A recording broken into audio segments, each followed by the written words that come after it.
Deməli, əziz izləyicilər, hazırda biz Nizami 42 ünvanındayıq, Şirvançı şəhəri. Hörmətli Azərsu, və sizə necə müraciət edək bilmirəm. Yolda bu boyda çuxurmu olar? Bununla bağlı Azərsuyun qaynar xəttinə məlumat vermişəm. Şəkillər göndərmişəm bundan öncəki aylarda. Əməlli başlı qurum vecinə almır. Baxın, görürsünüzmü, nə dərinliyində bir burada çuxur var. Mən istəyirəm, əyilən biraz bir daha yaxından görürsünüz. Baxın, görürsünüzmü, hansı avtomobilin təkəri düşsə bura qırılacaq.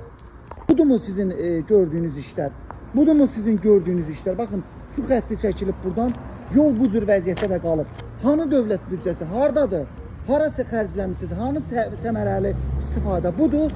Bura düşən avtomobilin təkəri qırılar mı, qırılmaz mı? Bu boyda çuxurmu olar burada?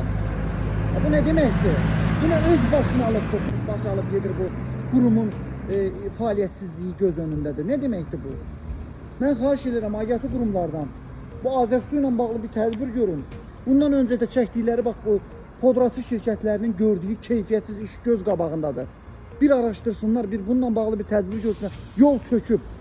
Niyə görə çöküb? Niyə görə işlər bu cür keyfiyyətsiz şəkildə aparılır? Bunlara heç kim heç nə demir. Nə deməkdir? Bunların arxasında kim dayanır mən bilmirəm. Görürsünüzmü? Avtomobillər məcbur ortadan keçir ki, ziyan dəyməsin. Bu belə deyil, şəhərin bir çox nöqtələrində vəziyyət